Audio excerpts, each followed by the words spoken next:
Oh,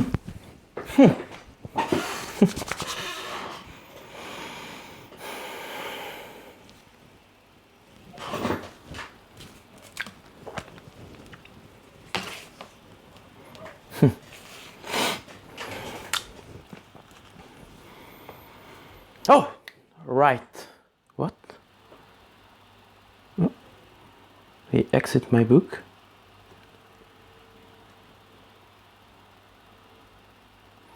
Good.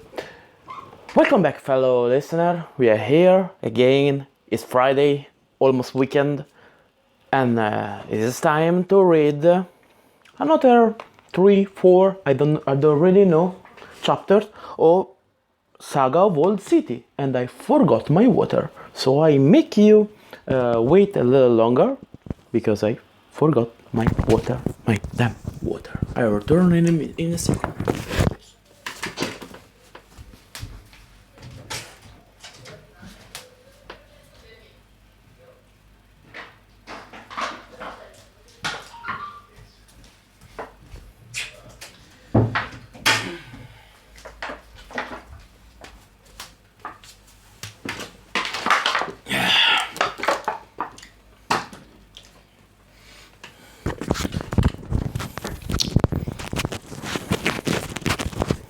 Okay, so today is a great day full of things to do because this evening at 6:30 there is an interview of one friend of mine on the SIW Wrestling channel, on the SIW Wrestling page, Facebook page. After that, another friend of mine, Rafael, got an interview on Twitch with Mr. De Pazzi. For his Looney Talks series. So I have to read now because after that I have to listen a lot of people talk. And I have also a live in the middle about Atlantis. But before that we are here for reading another 3, 4 chapters of Saga of Old City. We are beyond the middle of the book, and we are at chapter 20 of 35. Last time we see how our hero Gord discovered the magic power of the girls, and for one girl, a half-elf by the name of Evil-Ig, betrayed the Thieves' Guild of Stoink and escaped from the city itself, going back into the Mid-Meadow, and they meet intimately between themselves in a tavern midway. Gord want to return home, Evil-Ig. Well, we continue from there. Chapter 20. I have a bit so... Oh, good. Okay, I think. Good. Okay. The short rest in the Mid-Meadow turned into a week's hiatus. Whoa! Both of the lovers were loath to depart the town, for it meant the end of their idyll. They talked little of the journey ahead, nothing of the problem of facing Count Bleemo with a thief's plea for his daughter's hand. Yeah, Evil-Ig is the princess of Bleemo. Somehow it would work out. There was time for worrying about that later, but now was for them to enjoy. When Gord found that nearly all of the nobles and lackeys he had taken from the cached treasure of the Incasius bandits were depleted, he knew their time in the town was up, and that he and the Evil-Ig must press on. He could apply his profession here without risk to the girl, and the reserve of gold was needed for possible emergencies along the way. Gord didn't know what to expect when he informed Evil-Ig of their need to resume their journey, but he found himself surprised somewhat when she readily agreed. He must have showed some heart at her ready consent, for she gave him love and told him tenderly that it was longing for her home and family, not a wish to destroy their new-found life together, which made her anxious to go on. That was the end of the discussion, and the next day they were on their way. Gar found a caravan of merchants and associated folk heading south for Wontam, a town in distant Nyrond. Nerond, from Nerdiv, or Nyrdive. I don't know if Nyr, N-Y-R, Nyr or Near. Nyrond, okay. Such a train will travel slowly, but its mercenary guards would help assure safe arrival. He and the Valig posed as newly married gentlefolk, traveling to see relatives. A night or so after embarking, they reached the carved stones marking the northernmost claim of King Archibald, third of that name to reign as sovereign over all Nyrond.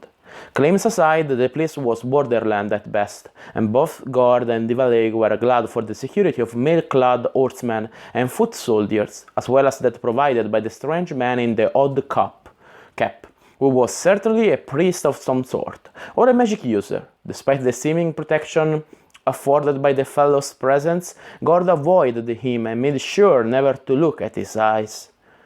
The composition of the caravan changed from time to time at various stops along the way. As the train reached deeper into Nyrond, it shrunk a bit, but its progress continued apace. The travelers had angled a bit eastward at Tekham, and were now going directly toward the rising sun. When he inquired as to the reason for this, God was informed by one of the merchants that they were aimed now at the Flinted Hills, where the headwaters of the Dantide River were shallow and easy to cross. Thereafter, the caravan would be but 2 days' travel from Wontam. It proved to be exactly as the trader had said, although he had neglected to predict that in the final leg of their journey they would have encounters with some savage creatures, and a skirmish with a band of humanoids bent on rapine. The latter incident would have been a serious affair had not the Archmage, as Gord learned afterward was his status, used his arcane arts to cause a series of fiery blasts to erupt in the midst of the Gnoll horde. This resulted in the incineration of their chief and his principal assistants, as well as roasting sundry others of the vicious humanoids, and the survivors turned and fled en route. Of the contacts with monsters, one had been nothing more than a hungry wyvern brought down from the sky by a shower of quarrels and arrows, while the other was with a small band of hill giants who never came close to the caravan after seeing its size and soldiery. Wontam was a bustling trade center, and both Gord and Divaleg enjoyed the 3 days they spent there after taking their leave of the disbanding caravan. A rest from their traveling refreshed them both, and Gord in particular found the place interesting both in form and in populace. Wontam was a typical old Oeridian town, with its architecture and construction showing a great deal of dwarven and gnomish influence. There were in fact fair numbers of this sort of folk, as well as many halflings going about their business in the town. Ivalig had seen the place before, but Gord was quite unused to such surroundings, and he greatly enjoyed sightseeing and mingling with the residents. During their travels about the town, Gord and Ivalig made the acquaintance of a group of traders and pilgrims who were bound for the town of Inspa to the southeast. Having discovered nothing better, and being anxious to get on their way again, the two set out with this assemblage. About halfway along the route toward Inspa, Gord and Ivalig took their leave early one morning and headed for Finton village, angling northeast away from the track of the caravan. A rutted road led in the general direction they desired, and the two had been told that Finton was no more than half a day's ride. Although it proved to be somewhat more, they came to the pretty little cluster of buildings before darkness fell, and spent a comfortable night at a small inn there.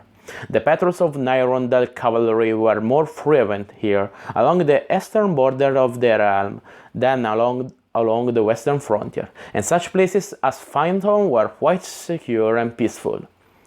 A few days more of riding along a rogue easterly road brought them to a far wilder area, the worn-down portion of the southern Rhaeckers known as the Flinty Hills.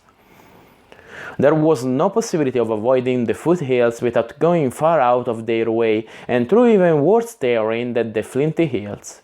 A path to the north, if such were feasible or necessary, would force them to try to negotiate the jagged peaks of the Rhaecker Mountains, which were set like a wall between the western lands of the Oridians and the Flannae, and the barbarian realms to north and east.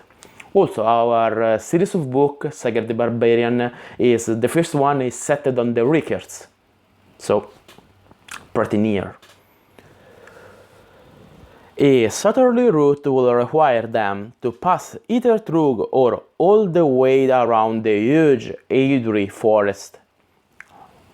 They had neither the strength of arms to do the former, nor the time to do the latter. The road, such as it was, bent sharply southward and ran along the edge of the steep uplands, quite the opposite of what Gord had hoped for. If it eventually led to Inspa, following it will take them no less than 100 leagues out of their way, and a good portion of their subsequent journey will then have to be through the treacherous Aedri. To establish where the road will take them, they rode to the top of a great thorn nearby, and from its summit surveyed the course of the artery. The road, much to Gord's dismay, kept southward. From this vantage point, however, Ivalig spied a path that twisted and turned in a generally northeastward direction, disappearing quickly enough, of course, amidst the rolling terrain. It was obviously no mere game trail, so they chose to take it.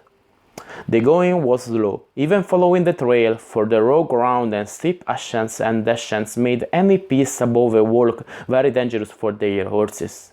In many places, both riders were forced to dismount and lead their animals. Gord wished that they had had sufficient foresight to bring mules along. The trail did at least show evidence of human use, and from the signs of sheep and goats there was hope that small communities would be encountered along the way. While they had food and water with them, Gord did not desire to spend nights camped in the open in such a wild area. A more immediate problem soon arose, however. The path they were following split into two forks, one leading nearly straight east, the other in a more northerly direction. Both showed signs of use. Ivalig, have you any sense as to which we shall take? Gord asked his companion. I am unable to detect any difference in the twain. Left or right, it makes no difference as far as I can see, she replied after pondering both paths for a minute. Neither seems to direct us straight toward our goal, so I must ask you to choose. Eventually Gord opted to follow the northern branch, for it looked somewhat less rogue and it showed evidence of more recent usage. They followed it for several hours and then it divided into three. Gord followed the center trail, for it curved east. This track led them into the very heart of the Flinty Hills, where the steep-sided mounds were highest. The afternoon shadows were lengthening by now, and Gord began to feel concerned about where they would find safety for themselves during the dark hours to come.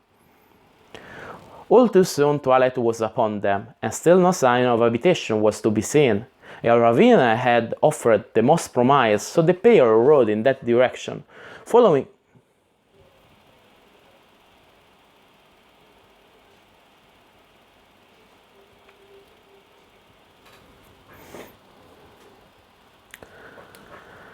Suddenly, a small boulder came rolling and bounding down the rocky wall to their right, throwing off splinters of stone as it fell and then coming to rest with a crash just ahead of them. Both horses spooked at this, and Gord and Ivalig had all they could manage to control their mounts as the animal backed and did their best in the somewhat cramped quarters to turn and gallop in the opposite direction. By the time they succeeded in bringing the frightened creatures under control, the trap had been sprung. "Surrender or die!" The booming voice came from behind them. Gord pulled his short sword out in one swift motion, as he wheeled his gelding around to face the challenger. His gaze fell upon not one, but a dozen men standing some 50 or 60 feet away. They were variously clad in studded jackets, sarks of iron rings, and leather coats and skins. Most bore long spears and short-hafted axes. One large fellow who stood slightly ahead of the others leaned on a huge double-bitted battle axe. This one again bellowed in a stentorian voice.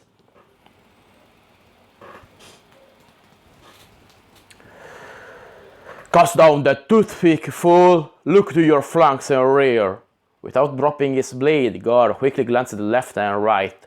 On the rim of the cut there stood another dozen or so men, similar to those he had first seen, but holding crossbow, rocks, javelins, and the like. A rapid look over his shoulder revealed yet more of the hillmen, spearmen and slingers this time, the latter with slings whirling slowly. "Why ambush two wayfarers?" Gord called to the headman. "We are peaceful and threaten you not." "True, you pose us no threat," said the tall leader as he strode toward the trapped couple. "It is we who are the danger, and if you do not now surrender, you will be dead shortly." The man behind him followed closely on his heels as he continued to advance. Seeing no other course, Gord tossed his sword to the ground and dismounted. He voiced a brief instruction to the terrified Ivalig to stay where she was.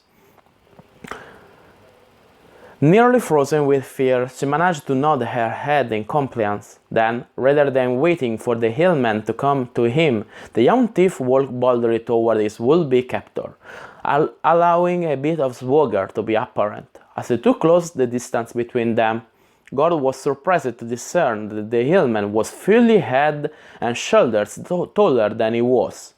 The leader must have been nearly 7 feet tall, and the warriors behind him all easily topped 6 feet. Boy, it's a lot. 6 feet is a lot. Almost 2 meters. Gord kept walking, intending to meet his adversary before he and his fellows could get too close to Ivalig. The hillman cooperated by halting his advance, and Gord strolled up to within a couple of pieces of where the leader stood, leaning on his great axe. Determined not to allow his fear to show, Gord spoke just as he came to a halt. "Well, you are big enough, but I had always heard that you hill folk were courageous, not cowards." The great fellow stood up straight, grasped the handle of his axe firmly, and glared hard at the smaller man before him. The others behind muttered threats and shot back insults in response to Gord's disparaging of their bravery. Booming forth a log, the hillman chief retorted, "It is no craven act to surround eggs with straw so that they remain unbroken until you are ready to hit them. And dogs hunt in packs because they desire company," Gord answered smoothly, never taking his mocking gaze from the man. "Dogs? You call us dogs?" The huge hillman roared, flashing his battle axe into motion and preparing to cleave the small man in two for the insult just voiced. Gord did not flinch.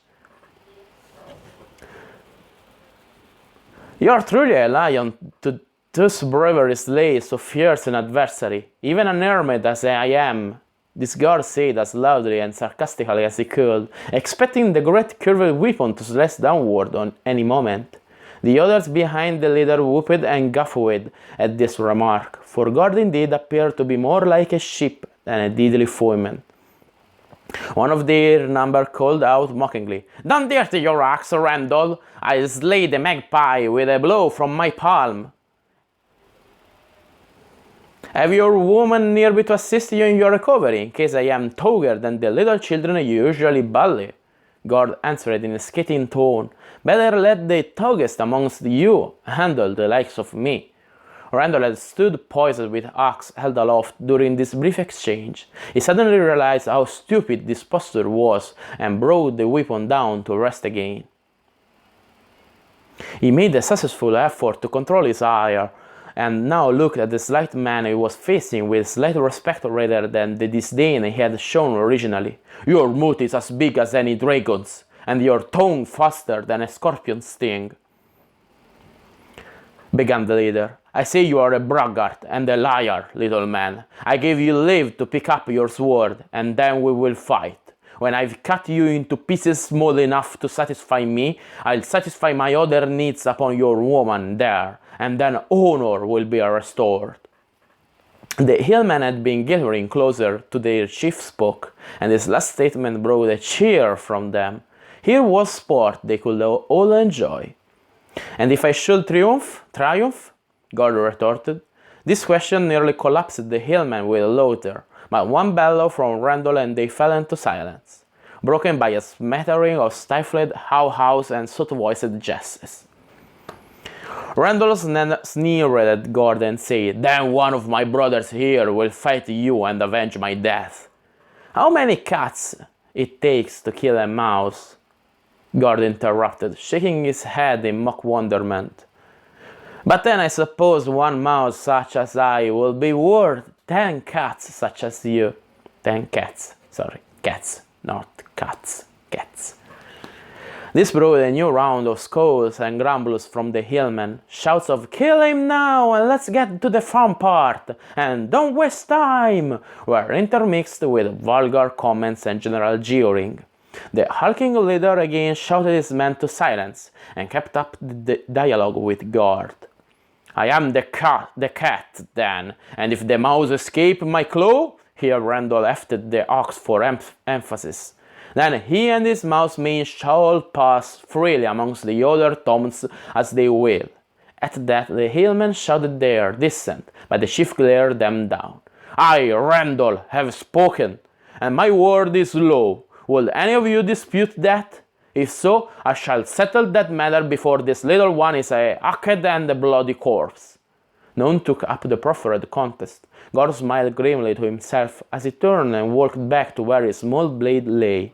At least he had gained them their liberty as their prize. Now all that was necessary was for him to be victorious in mortal combat with a giant hillman armed with a battle axe as large as God himself.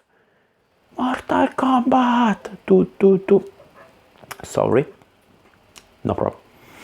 As he came near to Evil Lake, God murmured under his breath for her to remain mounted and be prepared to ride for her life. Scant hope there. He then picked up his short sword, gazed for a moment at Evil Lake's pale face, and turned to face Randall. He was ready. The hillman was already moving toward God, this time not waiting for the smaller man to come to him. God only had time to get a couple of paces farther away from Evil Lake and their horses. Then Randall was upon him. The hillman's axe swept before him in a great arc, and God would have been cloven in twain at the waist had he not leaped nimbly aside. He continued moving sideways, circling around Randall so as to place himself in the position the huge foeman had held moments before and get clear of the area where Evil Lake and the horses stood. If an ill-aimed blow struck some onlooker, he cared not, but he meant to spare the girl and the animals such a hazard. God backed slowly now, crouching a little with his sword held low and ready for stroke or parry.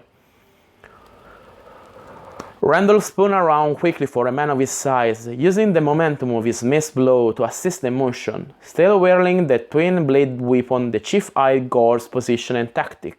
He stepped forward without hesitation, now bringing the battle axe up and down in a chopping stroke that God will find impossible to block with his small sword. Instead of trying to either dodge once again or parry hopelessly, Gordon crouched lower and leaped straight at the larger man just as the axe was being brought back up for another chop. As he lunged, God lashed out with his sword in his right hand, looping the short blade in a cut aimed at the axeman's knees. Randall heaved mightily to cut short the upward arc of his axe and bring the weapon back down.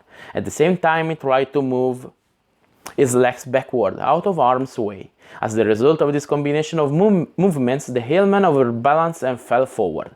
Gord's sword bit into Randall's leather leggings, and the instant before he threw his body to the side to avoid the hillman's toppling body.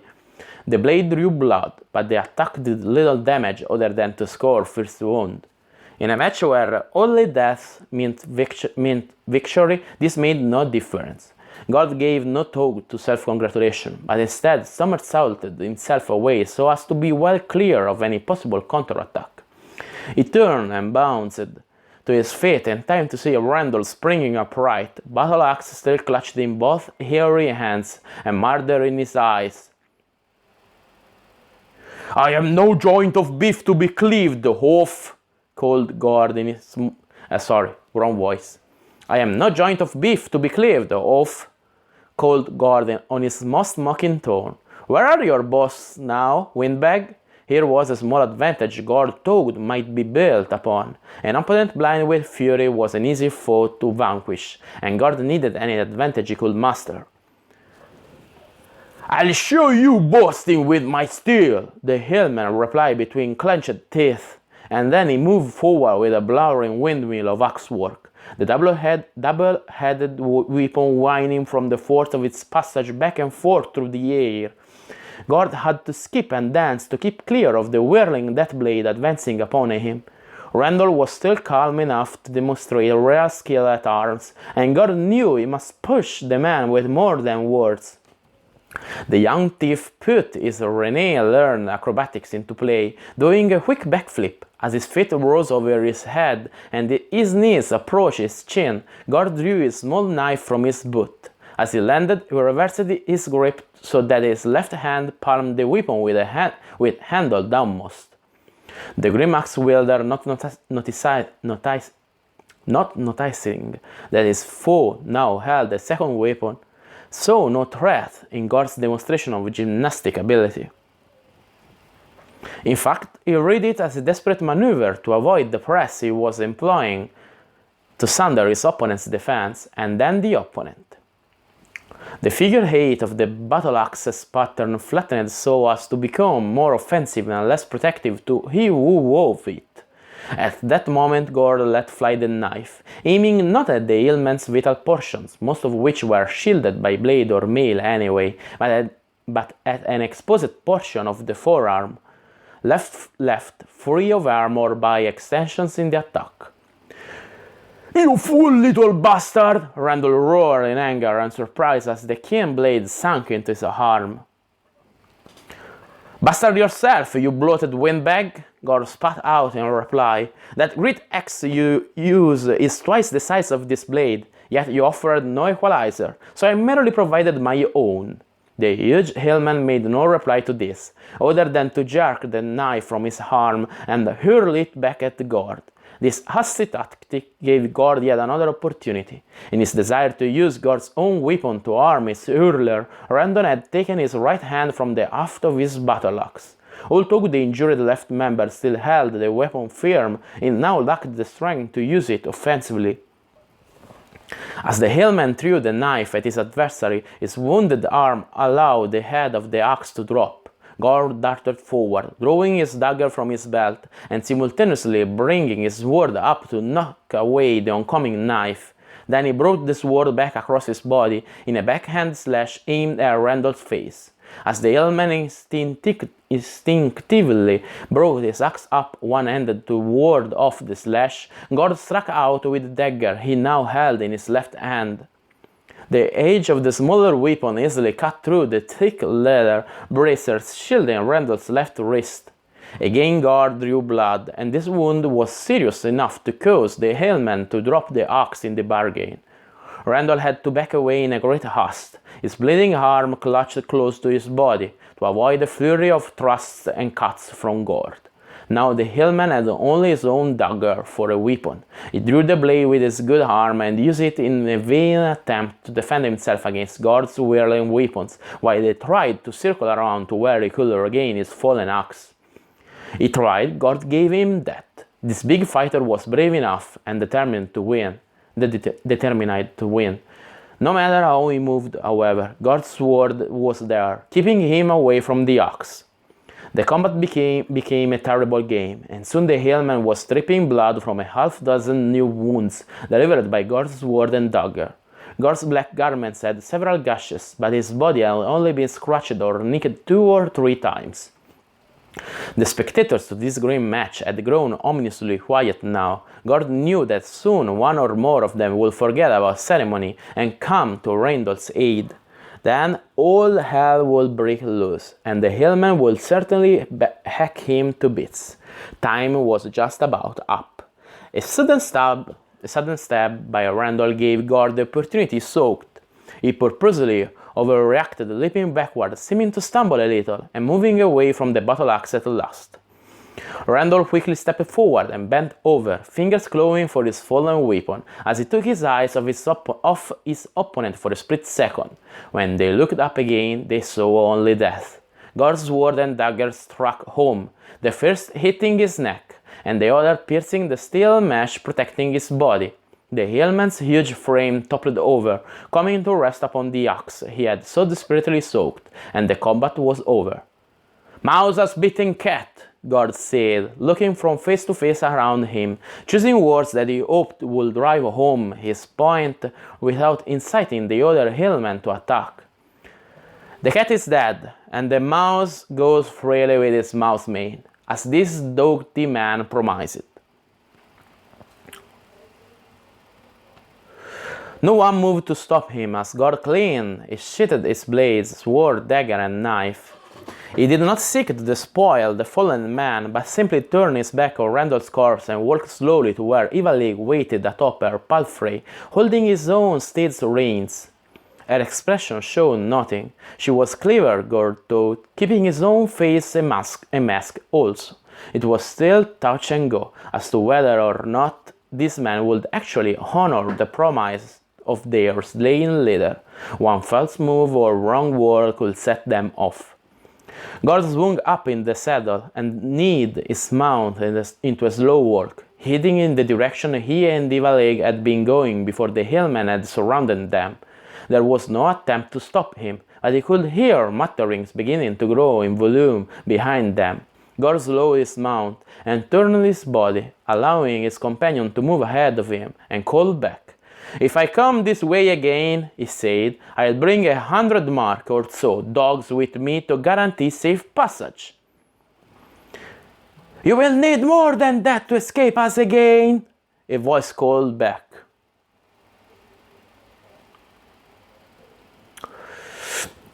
There was some louder at that. "Scurry mouse!" another hillman shouted defiantly. "Else we might forget a dead man's word." At that, Gord kicked his horse into a trot and slapped the girl's mount as he drew parallel with it.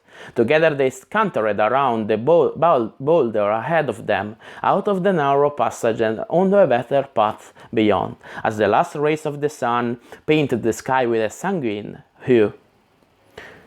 "You seem unaffected by what just occurred," Eva-Lig said in a small, distant voice.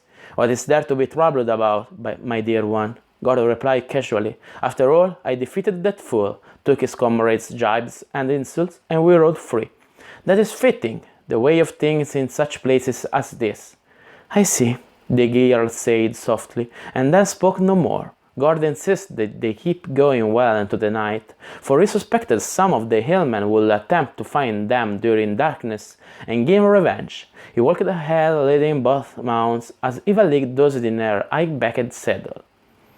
After they had traveled in this fashion for a couple of miles, the narrow track met another, which grew into a road. Gord was confident that this route must lead to somewhere they could stay, and he wanted to make good time. He woke the sleepy girl and jumped back aboard his mount. The tired horses were brought into a trot by much urging, and within an hour the pair rode into a tiny cluster of huts, a place they later learned was called Ohlstorp. Dogs barked frantically as they entered the place, and several lights were visible behind shuttered windows. Someone shouted out demanding to know who trespassed in the community, and Gord replied simply that friendly and tired travelers sought refuge from the night. The only reply was a slamming noise, indicating that the inquirer had shut and probably barred fast the shutter he had opened to ask, All around them, the lights inside the huts were dosed. At least we aren't being attacked this time, Ivalik observed ruefully. Gord shrugged to himself in the dark and moved his gelding ahead, peering at the dark shapes around them. Ivalik followed, and they advanced to the far edge of the hamlet without further incident. Here they came upon a small farmhouse and barn that were somewhat isolated from the other buildings. Gord dismounted in front of the barn door and used his dagger blade to carve through the simple lock holding it closed. Gord and Ivalik led their horses inside. Gord barred the door with his sword blade, and soon both weary wayfarers were asleep in the straw therein. A pounding on the secured door awakened them a few hours later. In the early morning, an outraged owner demanded to know who was in his barn. Gord and Ivalik roused themselves, brushed off a few bits of clinging straw, and greeted the fellow cordially. After a few bronzes clanked into his hand, the man was civil, although by no means friendly or informative. That required a few more coins. Eventually they learned where they were, how far away the next community was, and how to get there. After paying yet more for a meal, the two left Ohlstorp and rode east through the remainder of the Flinty Hills toward Nurl and Count Blemus castle there. Flinty or Flinty? Flinty, I think. They saw a few gnomes fleetingly and met no threat during their passage through the region. The land became a series of green rolling hills then, and travel was swifter. In 2 days, they came to the ferry across the upper reaches of the Harper River. They crossed the river just as the sun was setting, and Ivalik told Gord that they were now only half a day's ride from her home. That night they spent in a hostel near the crossing, making love desperately. Gord wasn't certain why, but for some reason a deep melancholy had settled over Ivalik during the last 2 or 3 days. Melancholy. She had refused to elaborate on her mood on the few occasions when Gord chanced to bring it up, sometimes passing it off as a fleeting thing and at other times simply ignoring or pretending not to hear his questions. Gord felt himself beginning to be overcome by the same bleak mood, which was frustrating because he did not know its cause and because he had expected both of them to be happy now that they were so close to their goal. Their intimate contact in the hostel on the eve of Ivalik's homecoming heightened rather than lessened the mood, and he slept little that night, his brief periods of slumber troubled by evil dreams. The next morning was bright and clear, and, much to Gord's surprise and pleasure, Ivalik seemed to have thrown off her sadness. Smiling and radiant, she urged him to hurry, and the two raced their mounts along the well-kept highway. At a crossroad hamlet, Fuzzle Farm, they spurred left. Ivalik, logging as stray fowls, swoked and flapped as they got out of the path of the thundering horses, and dogs pursued them, barking. Soon Gord saw the towers and battlements marking Castle Blimo. They too were seen, and amidst the sounding of brazen horns, male riders came forth to meet them.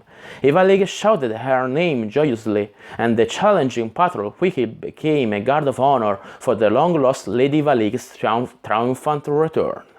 End of chapter 20. And a man commented me. He want me to subscribe to a YouTube channel, Easy Cuisine. I am not interested in cuisine, sorry. I have a lot of hobbies, and cuisine is not among them, sorry. So, a brief pause, and then we continue with chapter 21. Drink something. Drink is important. You know?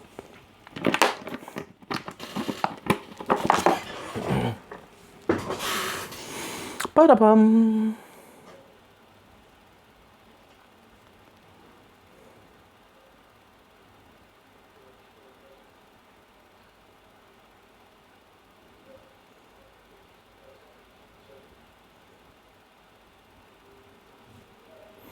Okay.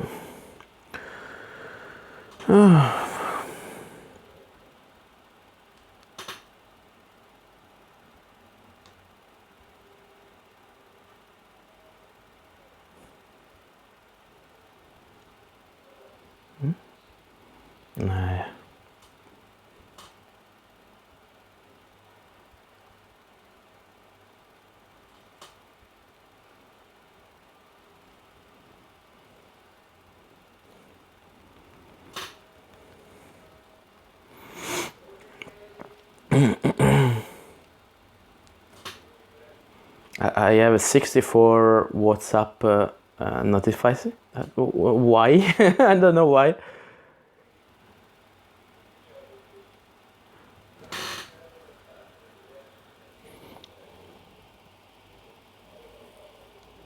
I don't want to read them all, so I skip them. Not very gentle, I know. So we are ready to begin another chapter. You drink some water, it's important. I remember you. Okay, good.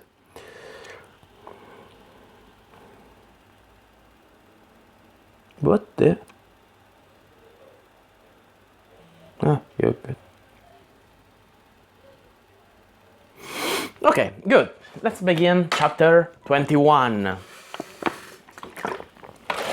It's a bit dark today. I don't know why there is sun out. Well, I don't know. I really don't know. Well, anyway. Let's begin chapter 21. A brief one, finally. A light shone in the distance, growing brighter as it came nearer. Then a loud rasping split the still, dark air, followed by the groaning creak of rusty metal grating on rusty metal. Torchlight flooded into the cell through the partially opened door and seemed to the prisoner within its radiance as bright as noonday sun. Why Gord is in a cell? Gord shuffled forward to the full extent of the chain binding his left leg to the asp set in the granite wall farthest from the door, shielding his eyes from the brightness, but eager to get the scant rations promised by this event. Each day was the same for him, consisting of darkness infested by rodents, insects, and arachnids, broken only by this event, the doling out of a pannikin of water and a bit of food dished into his wooden bowl. This time he received a soapy mixture of vegetable pills and some unidentified stuff. Gord didn't worry about the ingredients at all, accepting the stuff and swallowing it down quickly. A small piece of hard black bread was included in his ration, but this he intended to save for later. The heavy door was slammed shut, and the bolt once again shot home with the familiar rasping bang. The torchlight receded, and soon Gord was in total blackness again. He picked up the piece of bread for safekeeping, sat back and, as per his routine, allowed his system to begin digesting the food he had eaten. Soon he would begin his silent exercises, and then came the game of bread and rats. Sometimes the rats won and carried off their feast, but usually an incautious rodent provided Gord with the protein he needed to stay alive and reasonably healthy in this dungeon. How he had come to be in this place was something Gord could scarcely believe and understand, no matter how many times he turned it over in his mind. Remember, Gord, girls mean troubles. And this is the proof.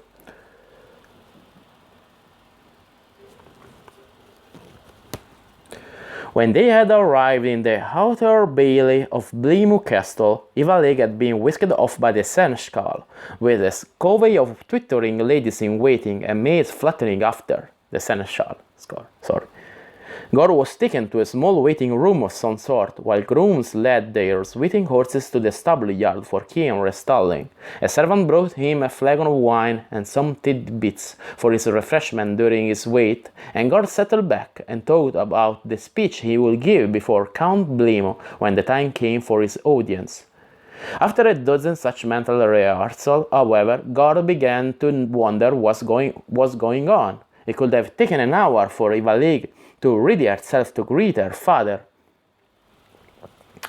and another hour to relate to him the events of her kidnapping, imprisonment, and rescue. But now the purple of twilight was showing through the arrow slit that pierced the wall of the antechamber in which he was cooling his heels, and 2 hours had dragged into more than twice that length. Just as Gord was getting up to venture forth to see if he had somehow been forgotten in the excitement of Ivalig's return, the door to the room flew open, and the armed soldiers filled the opening. An officer of the guard called him forth by name, stating that Gord was to come with him and receive his reward for his part in Lady Ivalig's rescue.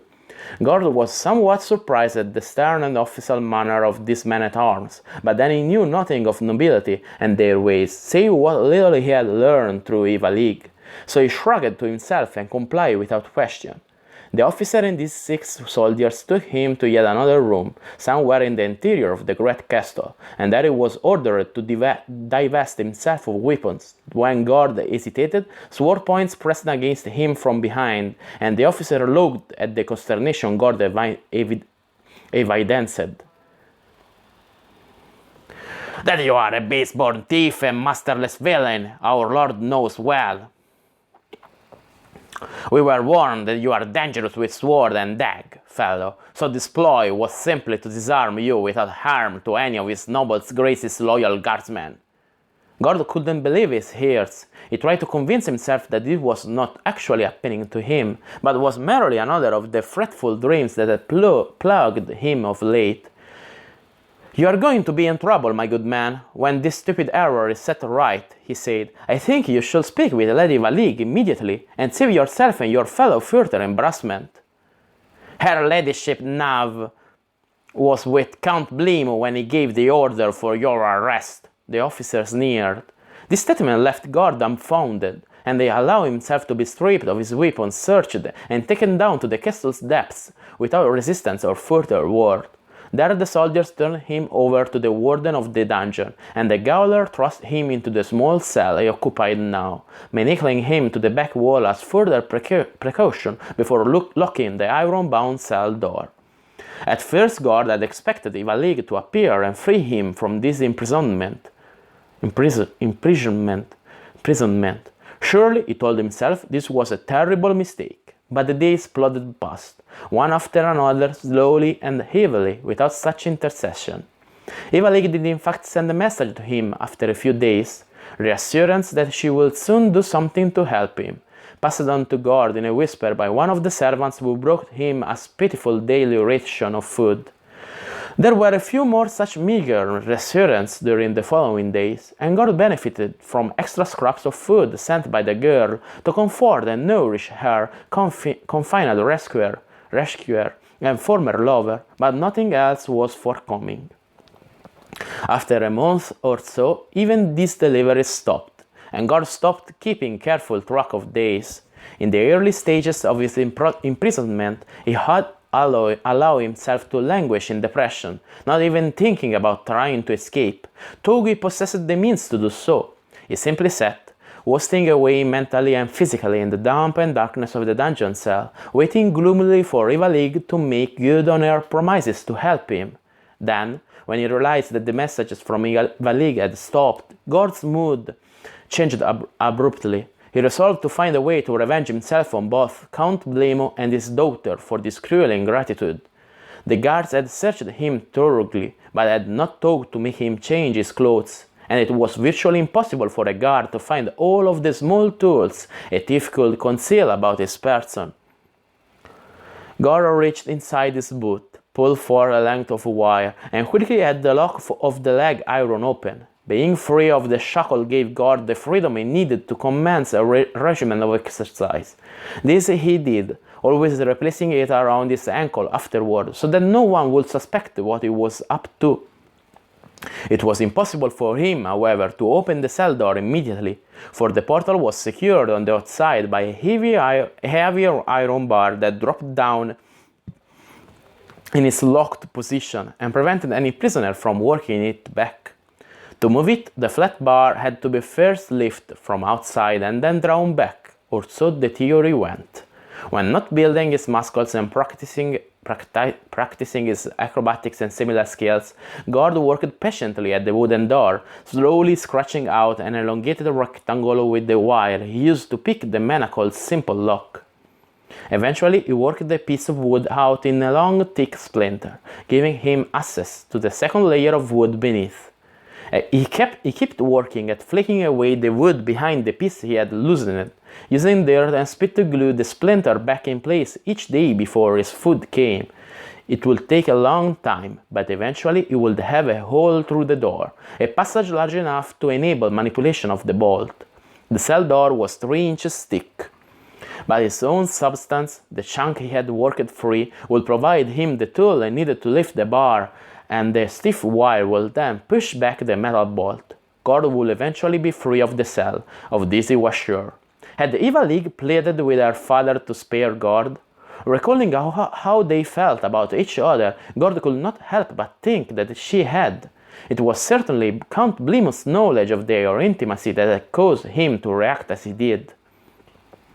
Why Eva-Lig had told her father about this, or under what circumstances, he could not imagine. That she had told her father too much about Gord was certain, and for this Gord blamed himself. He should not have spoken so freely to Eva-Lig about his past, and he should have carefully coached her on what to tell her father about the rescue and journey. Talks such as this, giving Eva-Lig the benefit of the doubt, made Gord feel good about himself and provided him some comfort, but did not lessen his desire for evening the score. What became of her promise of undying love, her pledge of a reward for her safe return to her home, and certainly the gratitude of Count Blemus was another score to be settled, with interest. Gord came to grips, in a fashion, with the realization that there had never been a real hope for him and Eva-Lig, although he still thought that some elevation of his station followed by a test of some sort should be allowed him. Success in this test should have been the measure of his actual worth, rather than judging him by artificial standards based on the perceived value of an inherited rank that was so prized by these aristocrats. Well, Gord intended to show them the merit of his low-born station. More of the long days passed, and Gord finally completed the preparation necessary for his escape. The hole in the door was nearly through to the other side. Between periods of scratching away on the door, Gord had also worked patiently with the wire to pry loose the metal hasp that fastened his leg chain to the stone wall. Now all was in readiness, and he would put his plan into action immediately. Many more days of this confinement would certainly drive him crazy, despite the routine of exercise and work to which he had dedicated himself. On the eve of his escape attempt, he forced himself to rest for a long time, desiring to be as alert as he could be when the time came. His fitful slumber was interrupted by the arrival of his daily meal, which he knew from experience was the only time anyone would visit him until the following day, and by then he expected to be long gone. He ate every last bit of the food, drank the water, and went to work. First the chain was freed from the wall, the hasp tucked away in his filthy rags of clothing, for it might be useful for something later. The chain and manhole will be his only weapon, but a deadly one. For the heavy cuff on the end of the long series of iron links would act much as any flail had. For the last time he pried up the splinter of wood that concealed the hole he had created, and the final portion of his escape work commenced. Soon this vile cell would hold him captive no longer. Gord wished fervently that he had been able to make the opening in the door larger, for the iron staple from the wall would have broken through the remaining quarter-inch or so if wood were rapid ease, but he had not dared to make a hole that large, for fear of the place being spotted by his gaolers. Breaking through this last thin barrier would take an hour or more to achieve with the wire, but what had to be was. Sorry, the thought. Gord bent to the task with diligence and high spirits, rubbing the wire's point back and forth, up and down, slowly scoring the perimeter of the opening so that eventually he would simply have to push and the plug would pop out against the bolt. Then the splinter, used as a lever, will press the bar down, and the wire will work the bar back from its fast position. Occasionally, he had to stop the cutting motions and resharpen the wire tip on the stone next to him, but he didn't mind. Perhaps the lord of this place had wished to execute him, Gord speculated as he worked. That was possible, considering his long incarceration. What purpose would the count have had for keeping him here for this much time? Probably then Eva-Lig did assist him, persuading her father to spare Gord an immediate death in favor of a slow one, rotting for years in this dungeon. Gord nodded to himself. Father and daughter both were responsible for this wretched situation, although the former far more than the latter. Gord felt a pang still when it talked of Ivalich's breathtaking loveliness and their love for each other, or more accurately, his love and whatever passed for that emotion in her. No, he was being bitter. He had been in love with her, and she had loved him too. Gord could not force himself to hate her.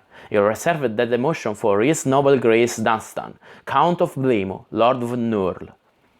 The strength of that hate acted upon his muscles, and without realizing it, Gord pressed harder as he scored the taut oaken fibers. The force cracked the last bit of wood free on one side, and the sudden giving way surprised the young man. "Damn!" he muttered to himself, almost losing his grip on the wire. He pushed against the loose side with the tip of the wire, and a small piece of wood broke free and dropped away. The tiny sound of the sliver hitting the flagstone outside his cell brought him joy. He worked feverishly to splinter away the remainder of the plug. Dim light filtered through the opening, showing the iron bolt that held the door shut. "Now I got you, you bastard!" he exclaimed under his breath. "Come on now, darling, you can do it!" Freedom was just inches away. The splinter from the door and the wire soon did their duty. It was difficult to manipulate both through the small hole, but Gord was dexterous and nimble of finger, a suited one of his profession. The bolt moved away little by little, and when it passed from his view off to the side of the hole, Gord broke the wire back inside and carefully bent the end of it at the right angle. Using the splinter for added leverage, he pushed sideways to force the tip of the wire against the end of the bar. Then the bolt moved another inch or so, and Gord knew he had succeeded. Being careful to remain calm despite his exhilaration, he took time to stand up and spend a couple of minutes stretching and flexing to loosen his strained and tense muscles. Then he pushed gently on the door. It groaned on its hinges and swung outward on an inch or so. "Quiet!" he hissed to the protesting metal. "Do you wish to warn those dirty buggers before I have a chance for revenge?"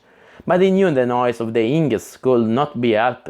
Gord shoved the heavy portal open a full foot, quickly, and slid between it and the jumbo with equal haste. After looking left and right, peering with squinting eyes into a dimly illuminated passage that seemed to his aching pupils to radiate brightness, Gord ventured forth. No guard had heard the noise, no gaoler was hastening to investigate. He closed the cell door, shut the bar silently, and scuffed the bits of wood into the shadows, no sense in alerting any passerby to his absence. The right path seemed to lead off to other portions of this subterranean complex, but a route to the left meant freedom. This was the direction he heard his gaolers come from, and in the light given off by a torch in a holder far down the corridor, he could see a door that he hoped would lead to a stairway. Chain held at the ready, Gord crept with utmost stealth toward the light. As he neared the end of the passage, he heard voices coming from behind the partly opened door of a chamber off to the side. This, he supposed, was the place in which the dungeon warden and possibly a gaoler kept their post. They only did their duty, the escaping thief thought to himself, but that meant nothing to him. Gord took their job slowly and disgusting, and if he could, he would slay both, without qualm or hint of mercy. By this time Gord could see very well in the brownish illumination, and before him were the men who stood between him and escape to the world above. He might be able to slip past the chamber and get to the other doorway, only a few paces farther away, without being noticed by them, but with their garments and weapons, he would have a better chance to slip out of the castle, unless he could find the Count quickly and settle that matter first. Otherwise, Gord will make for Knurl, gather resources, and work out a sure plan. Enough talked. It was time for action. Chain ready at his side, he crept up to the doorway leading into the small room where Warden and Gaoler were sitting and talking idly. By peering slightly around the edge of the portal, he could see the Warden in a chair no more than 3 feet from the door, facing toward the interior of the room. He had them by surprise and would kill them now. God raised the chain over his head. Just as he was about to leap into the place and smash his makeshift weapon upon the unsuspecting head of the warden, the door leading to the castle above was flung open, and 4 men ran through. "Stop on your life!" one shouted as he saw what was about to transpire. The first soldier through the door was upon guard an instant later, and used his halberd to intercept the chain. God was caught, and he knew it. He turned to stare defiance at this man who had thwarted his escape, and looked full into both of Gellor's lounging eyes. Whoa! Whoa, Gellor! What? Gellor? Why is Gellor here? I don't know. End of chapter 21, anyway. And I'm curious to the next chapter. Gellor? Here? I am a bit surprised by this. I admit, I didn't expect that. Anyway, another brief pause and we continue with chapter 12. Why Gellor? How? I don't really know.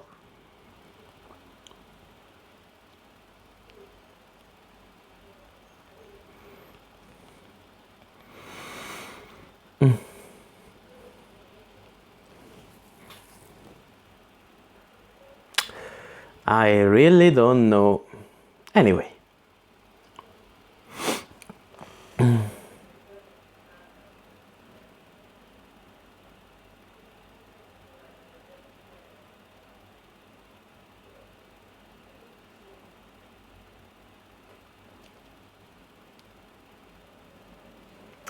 Okay, good. Let's continue with chapter 22.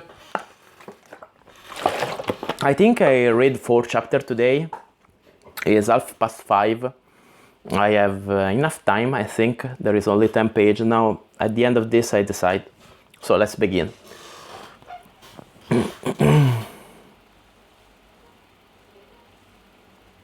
Didn't I warn you, Constable, that Captain Gord was one of His August Supremacy's most dangerous agents? Said Gellor to a richly dressed noble accompanying the 2 guardsmen. It is a wonder he hasn't escaped before this, and slain half of your men at arms in the process. The word of General Lord Nelbon Gellor is unquestioned, the constable said unctuously. I don't know how to read it. While looking disdainfully at the pale and filthy former prisoner who had just been prevented from braining one of his men. But how could we have known, Lord Gellor, that he was other than a scheming thief? He claimed no ties to Nyrond or the Ernst. Come, Sir Mellard, don't be naive, Gellor said in bluff fashion, slapping the sore-faced official in the back. Look at him, even now. Does he show the slightest hint of understanding our discourse? Does his gaze or expression betray any clue? Nay, this is why he is regarded so highly by King Archibald and the noble rulers of Urnstland too. Urnstland is pretty hard work.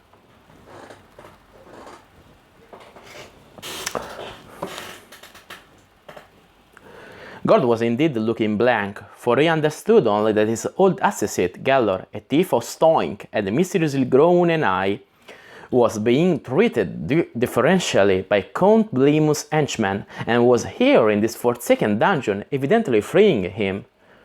Well, I must admit he has a rather dazed look, which could throw off an inquisitor, said the constable. In fact, one might think him an idiot. Both men laughed heartily at this, but God saw no humor in a remark at his expense. He grew somewhat miffed at the whole conversation, in fact, which excluded him and more or less treated him as a piece of beef.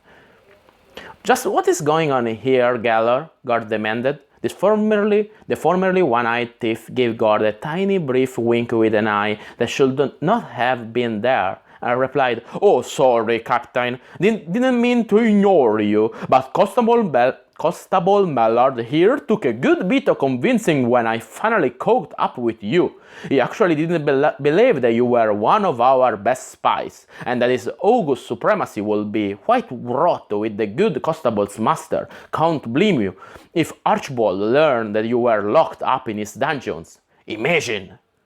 Constable Sil Mallard's expression grew sour at this, and then it changed to worry as Gellor continued.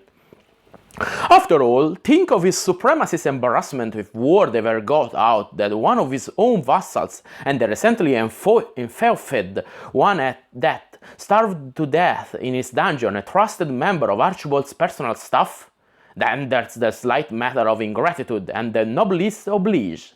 Not quite right to imprison a chap for saving his daughter and all. That, said Gord, seizing upon the mention of the Count's behavior toward him, I intend to settle in my own way. Captain, you are out of order, Gellor interjected sternly. Such matters are the affairs of your betters. I am certain his august supremacy will deal with the world business in his own way. In time. The inference was unmistakable, and the Count's constable grew pale as the impact of the words sank in. The officers of a noble might become scapegoats in such an affair as this. I must say, your lordship, Captain Gord, there is no need for such bitterness. A mistake, and the father's natural desire to preserve his daughter's name and all, which will soon be rectified with none the worse for it. None the worse? Gord shot back. None the worse, you say? You will be recompensed, sir, and handsomely, never fear, Sir Mallard interjected hastily. And of course you shall receive the personal apology of his lordship of Bleemu. Yes, that's quite proper and will suffice, said Gellor before Gord managed another furious word. But this dungeon is no place for chit-chat. Come, constable, let us repair to above, where my officer can bathe, and be properly attired while you and I exchange a few pleasantries. I will learn of your struggle against the Jeblai tribes to the north. Apologizing for not suggesting such a thing himself, Sir Mallard led the way to the castle above, going off to a parlour with the man he called Lord Nelbon Gellor, while Gord was hustled off to a room where a valet de chambre fussed and bustled. In a short time Gord was scrubbed.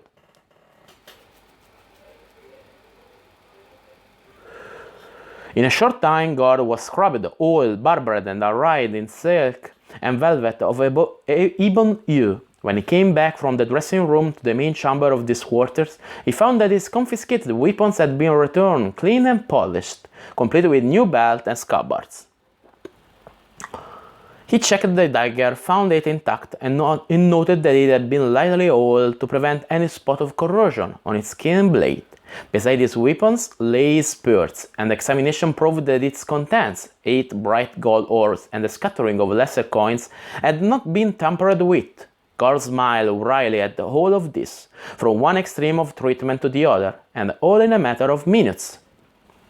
Then a knock sounded on the door, and the valet ushered in an officer of the Count's guard come to escort Gord to the chamber where Gellor and Sil Mallard waited. The now grand young thief strode as an honored guest through the halls of Castle Bleemu to find what awaited him next. He was shown to a small dining saloon whose board had been set for a repast. Gellor was there, along with Sir Mallard and several other of the Count's underlings.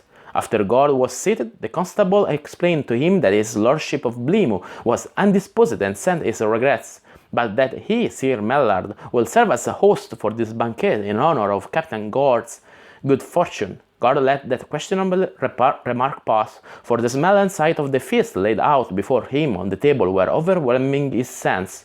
He was famished, after having been nearly starved for so long, and all he cared to think about now was eating. The banquet commenced immediately, and more vintages and dishes appeared at intervals as the diners fell to. It was some time before Gord's stomach felt satisfied, and he began to pay attention to the conversation. The talk was of the warfare with the humanoid bands still infesting the upper regions of the Bleemu Hills, and how the Count's forces were gradually driving these hateful creatures northward. God heard that companies of gnomes were assisting, and that the Reticants were holding Jonsport and besieging Spinecastle. For they too were desirous of revenge upon the humanoid inhabitants of Bone March. Revenge was a subject dear to his heart, so God began to question various persons about the matter. He learned that some years previous, hordes of orcs, goblins, and their ilk had taken occupation of the Bone March, a former dependency of the Overking of Aerdi. After that time, this area had been a haven for all sorts of evil and degenerate types, and a base for incursions into the surrounding territories by the humanoids and their human associates. However, when Nairon managed to take Nurl and Dunstan was made Lord Blimu, the newly created Count began to expand his fief northward, displacing the humanoids by force of arms.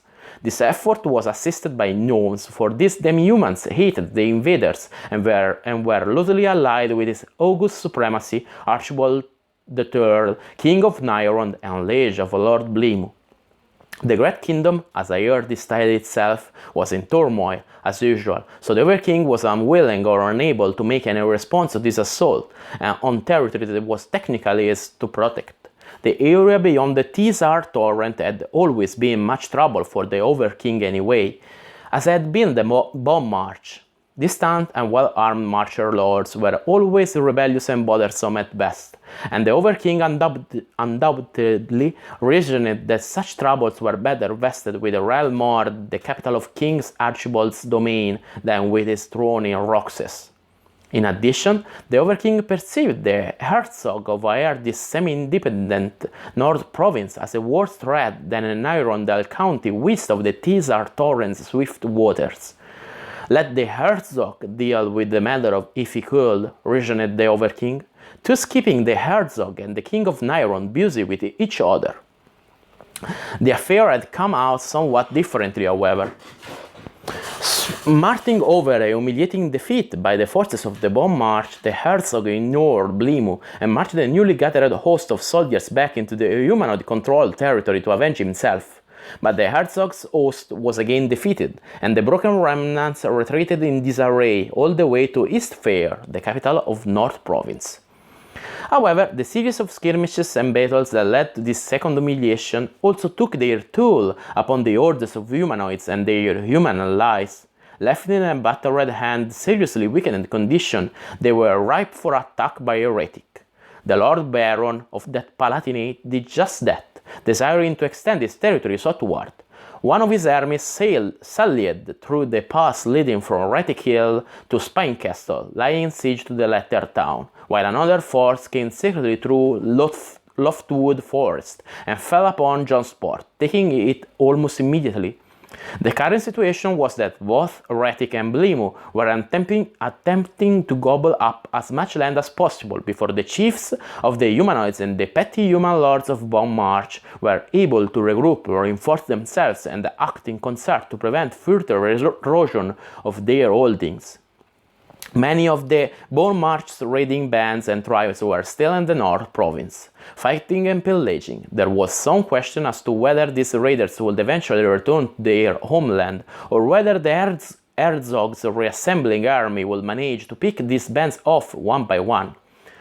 There was more, but what struck God as most interesting was the distance between Nurl and the Nyrondel capital city, Rel Mord, which was more than 150 leagues, and the fact that they were separated by the wilderness of the Flinty Hills.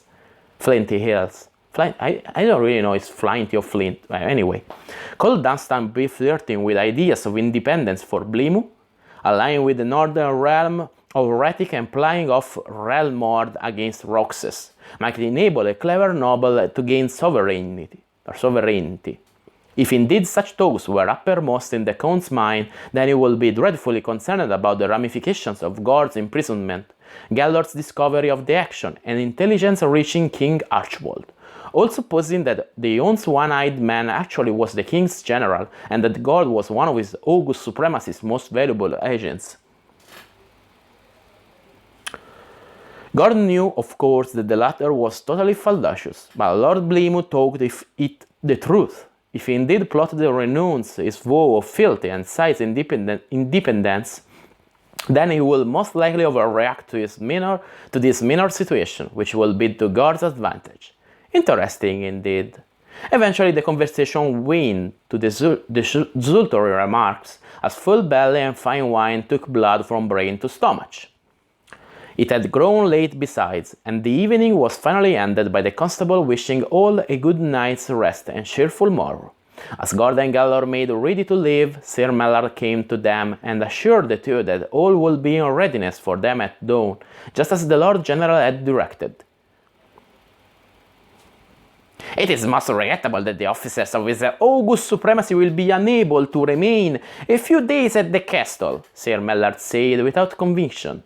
"Although the facilities will be strained to capacity with all the wedding guests. Personages such as yourselves, representing the royal court, will be most welcome and well quartered for the event." "Wedding guests?" queried Gord. "Never mind that, Captain," said Gellor quickly. "I am tired, and we must be away on business of the king by first light. Come along, and I inform you of the happy event that Sir Mellard referred to as we go. You have been a bit out of touch, shall we say?"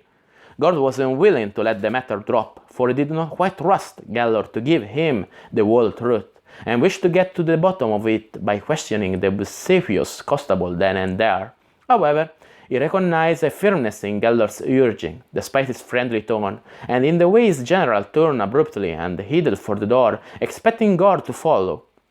His wisdom told him that silence and patience were the wiser course, so he turned on his heel and also left the dining room swiftly, doing as he was ordered.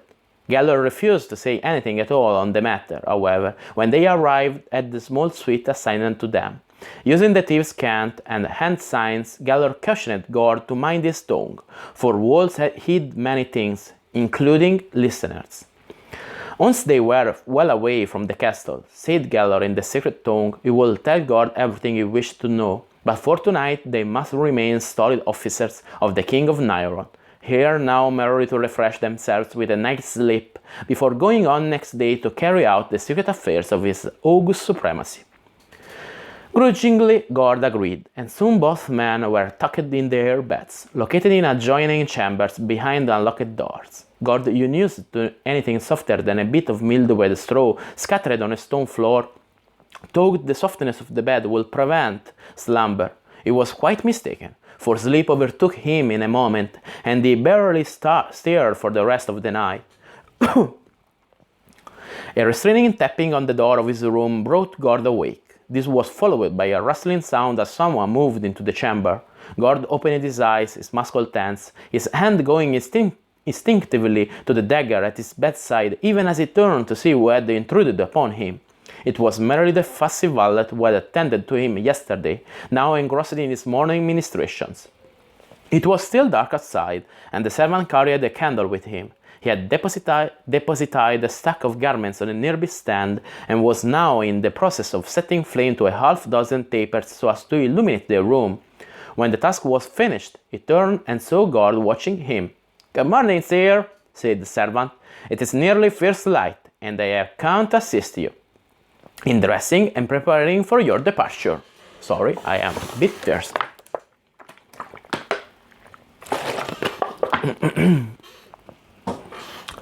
Gord harumphed but swung his legs out of bed and arose. As the valet fussed with the stack of garments, separating things and laying them out, Gord washed and otherwise went through his unaccustomed morning toilet. In the meantime, the fancy clothing he had been given to wear yesterday, and which he had tossed casually aside while retiring, had been picked up, brushed, and painstakingly folded and stowed in a small leather pack, evidently for Gord to take along when he departed. The valet handed him new linen, and then insisted on helping Gord dress. The apparel had been given today was designed for roguer activity. Heavy stockings, short breeches of leather, with a light doublet worn over a linen blouse. This ensemble was all in black, and completed with high riding boots, gloves, soft cap, and cloak. Another set of small clothes was packed away as Gord broke his fast with fresh bread, cheese, salty sour Gouda fruit, and weathered wine. The valet hastened to hand him a napkin as soon as it was evident that it was true, and then whisked away the remains of the meal, leaving Gord alone in the room and wondering what would happen next. He went to his weapons and began buckling the short sword to his waist when another rap sounded on his bedroom door, this one much more important sounding than the servant's steps. Gord called for the entrance of the one so knocking, and in came Sir Mellard, followed by a churl bearing several bundles. The constable ordered him to place his burdens gently on the bed, dismissed the fellow, and then spoke to Gord. The busy affairs of the coming celebration again prevent my master, Count Blemo, from personally attending to your wishes ere you depart. He has sent me personally to say that all is satisfactory, however, and I am at your disposal. At the last portion of this speech, the constable appeared pained indeed. He managed to go on too with only a slight grimace and swallow. Humblest apologies are given you for having detained you in so unkind a fashion, had you but mentioned your service to his august supremacy. But no matter, I am instructed to personally crave your pardon and humbly beg forgiveness for my part in the misunderstanding. Sir Mellard paused expectantly. Get on with it, man, Gord ordered him, allowing his pent-up anger and general dislike for the fellow to permeate his tone. The constable winced and nearly flew into a fury himself at the outrage of a mere soldier speaking to him in such a manner, but then he recalled his mission, the instruction of his lord, and the supposed station of Gord as captain and agent of the King of Nyron's personal corps. Composing himself again, Sir Mellard resumed his speech. Lord Blimus, in his generosity, had to emphasize the depth of his regrets, bestows upon you the following gifts. The constable paused here and turned to the packages, lifting them one by one as he talked. First, here is a purse of coins to assist you comfortably on your return to Realmort. Next, this blade. The constable continued, unwrapping and holding forth in near formal presentation a beautiful crafted small sword.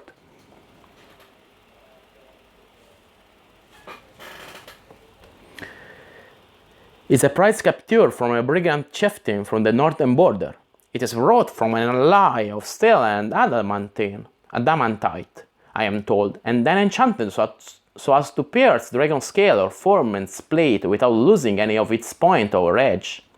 Last, but by no means least, my Lord Count gives you with the silver neck chain, a piece taken from his personal coffer, and set with garnets, highly polished to enhance its beauty. Sir Mellard held it out toward Gord. See, it bears the arms of Count Blemo himself as its chiefmost decoration. It will show that you have his noble favor. Is that all? Gord asked easily. All? Sputtered the constable. You so dare as to, and then he again recalled his mission. He took one deep breath, forcing a smile to his lips and calmness into his tone, and then said, There is one more thing which comes from his lordship. May I speak freely as gentleman to a gentleman? You may, sir, Gord allowed graciously.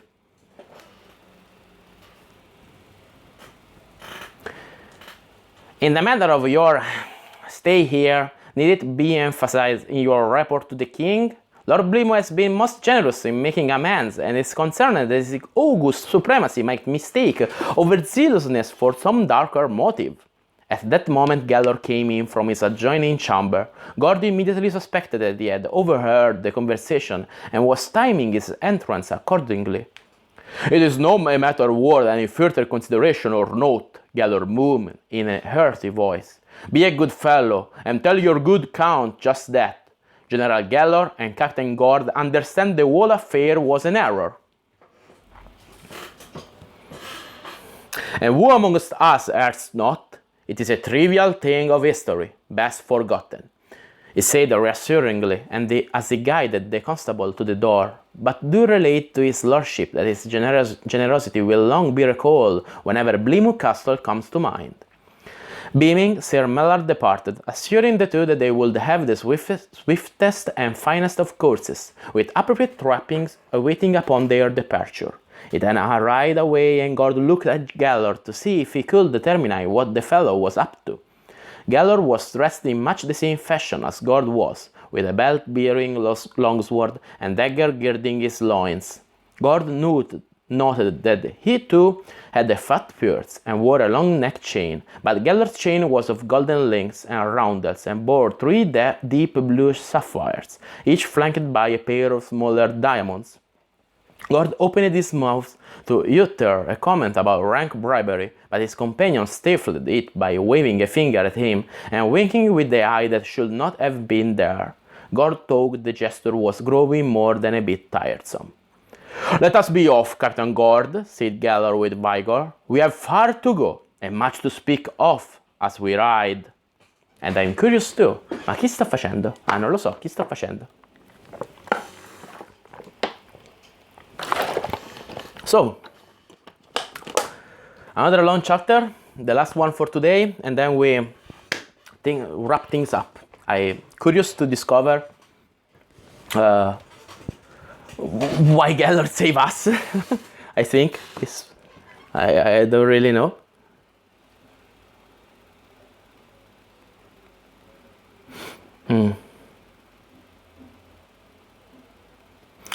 Okay, good. Let's begin. Chapter 23.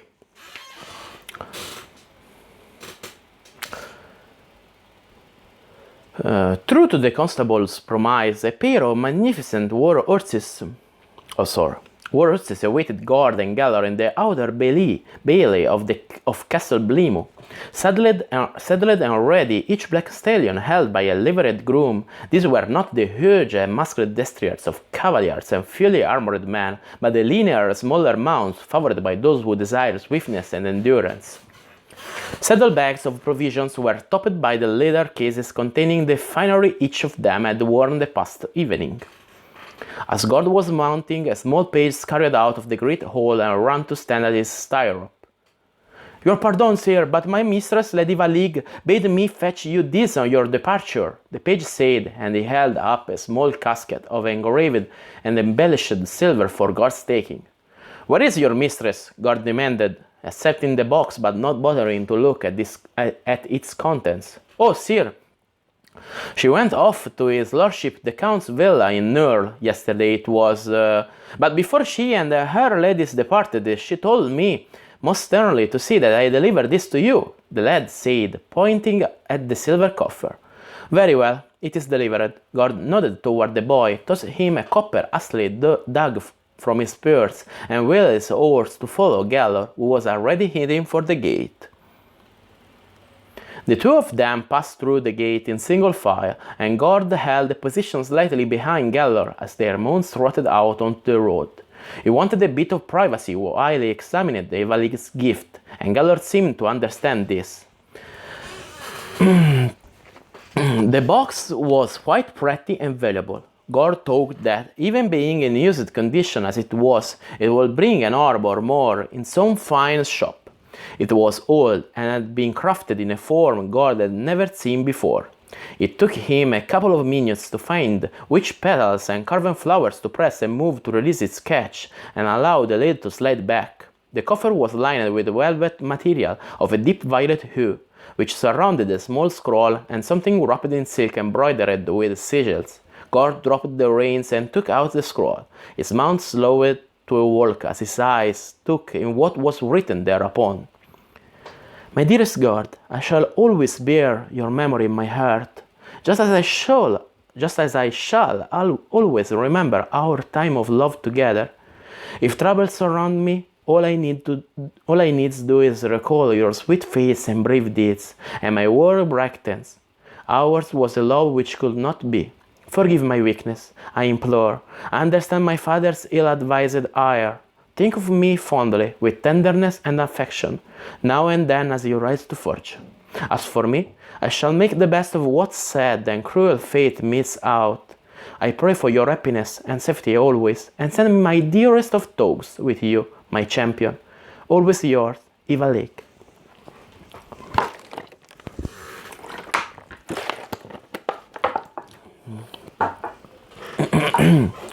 These words, soft as they were, did nothing to dilute the bitterness in Gord's heart.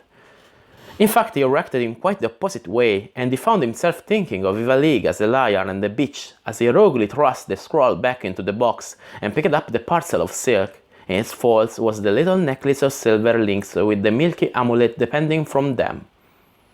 Ivaligue's dearest possession, the duumrid pendant given her by her heaven great-great-grandmother. This gift had an entirely different effect on Gord from the way he had felt just after reading the scroll. His attitude toward Ivaligue softening with every passing heartbeat. He fastened the chain around his neck and tucked the amulet under the stiff leather and padding of his doublet. Then, instead of hurling the missive she had written to him away in a crumpled ball, as he had originally thought to do, Gord flattened it and took it into the small inner pocket of the same garment. After placing the silver box within a saddlebag, he spurred his stallion so as to get even with Gellor's mouth, trying his best to put Ivaligue out of his mind for the moment.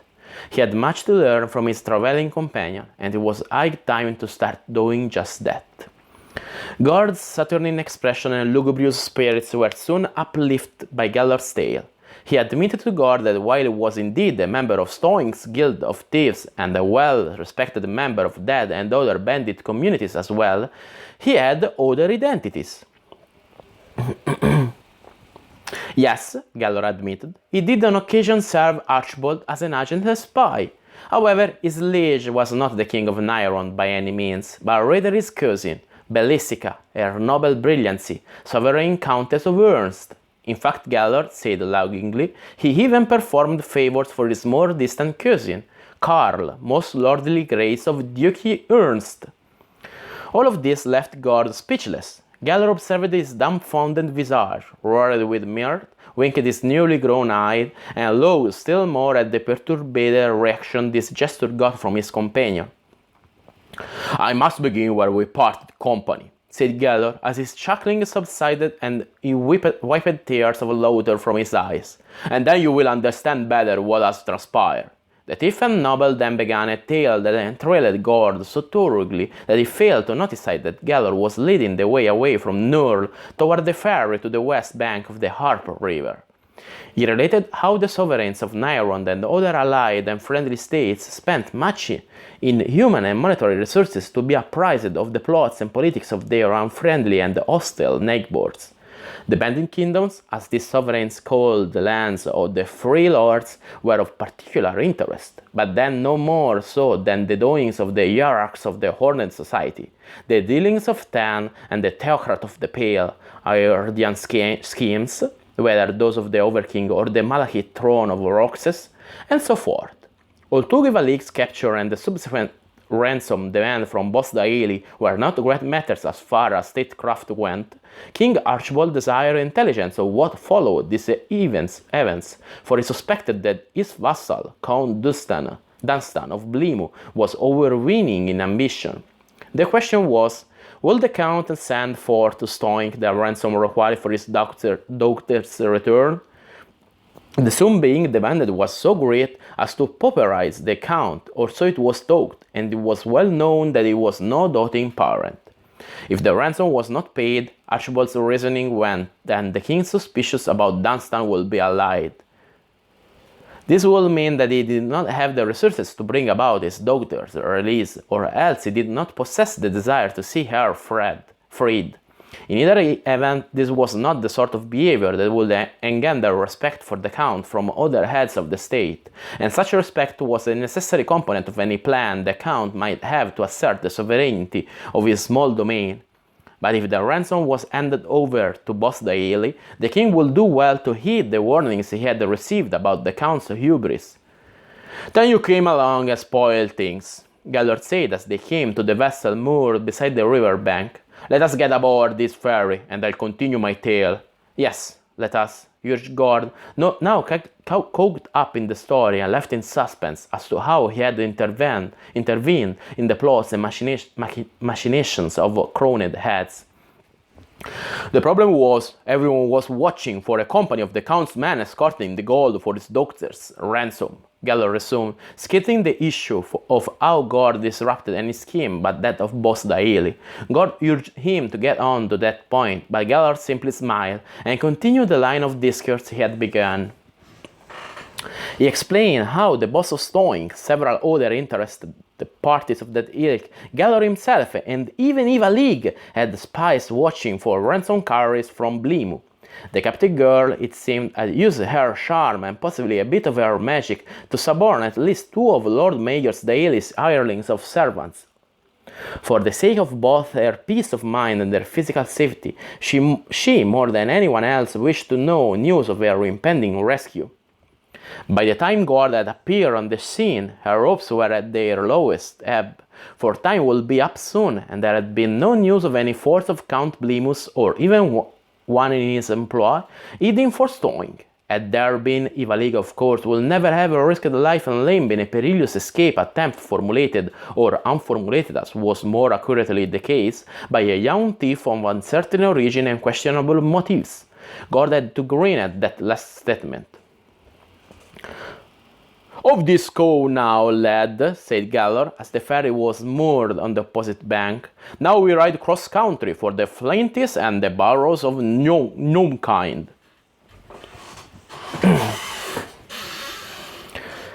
"Flinties? Gnomes? What is this talk, Gellor? Do you tire of my story already?" said Gellor with a sly grin. "Are you suddenly more interested in what we must do next ere we are free to pursue a more independent course?" "Oh, no, good sir," said Gord, a hint of friendly sarcasm on his tone. "The past for now, the future for later." So Gellor picked up his original tale as their steeds trotted westward. "Dunstan is a most clever chap," Gellor began. "Not as wily as he deems himself by any stretch of the mind, but clever enough to outwit all those watching for his train bearing a virtual king's ransom in orbs. The boss was eager to receive the train, of course, and Eva League was anxious to learn it was coming so she could be free, but most of those on the lookout for the caravan desired only to loot it. To thwart this last group of road watchers, the Count of Blimu made arrangements and sent messengers accordingly, so that the sum was gathered within the walls of Stoing itself." "How could that be?" demanded the wondering listener. "Oh, it isn't a new idea, only one which is most uncommon and rarely used," Gellor replied, nodding contemplatively. "Sums are borrowed and lent between certain dealers in jewels, money changers, bankers, and the like. They have devised a means to transfer large amounts by means of written notes. Naturally, these notes are carefully done and heavily magicked, but once executed are as good as gold." This amazed the young thief, for he had imagined that he knew just about all there was to know about wealth. Gellor then explained to him that such instruments had a way of taking on a sort of mystical value themselves, becoming as dear as, or even dearer than, the physical things they represented, be they precious metals, gems, silks, spices, or something else. On the very day and night that Gord had planned and executed his rash rescue of the lady in Durance Vile, an agent of her father's sending was in Stoing, carrying with him a document calling for transfer of metal equivalent to 10,000 gold orbs from certain persons in the town of the Lord Mayor. The sum was so vast an amount that it took 2 days to gather. "Had you acted but 1 day later," Gellor pointed out to Gord, "you would have found the Lady Eva League gone, bound for her homeland under a heavily armed guard furnished by her former captor, Boss Daeli. If anything, a ransomer must be true to his word, or he shall have but a single go at kidnap and payment, you know. So the boss planned to see the gold delivered to the Count's protection with care and safety." At that, Gord had to laugh bitterly. Some hero he had turned out to be. Eva League's journey home would have been faster, easier, and much safer if he had not invaded the Lord Mayor's castle, and more to the point, he would never have laid eyes on the walls of the Count's dungeon. Gellor agreed, in response to a wry observation from Gord, that things were not always as they seemed. The news he went on was soon buzzing through the bandit capital of Gord's taking of the girl from under the boss's nose. "It was furious," said Gellor, "both at the insult and the loss of a fortune. No amount of searching turned you up, and several powerful spellcasters were required to finally track down your means of escape. But the same magic users were then unable to locate you anywhere, and they claimed that powerful Diomers protected you too. There was no ransom paid, of course, for word of Ivalique's disappearance reached those gathering the gold, and they quickly returned their thousands to vault and strong room forthwith. That saved Dunstan his coin, but the fact he had agreed to pay alerted me that something was most certainly amiss. There are means of communication that allow near instantaneous transmission of speech, but this magical communication must be most secret and protected from the many who would overhear or intercept. It required several days, but eventually I managed to pass on the intelligence, and then I came after you too. And then I need to drink because I'm thirsty.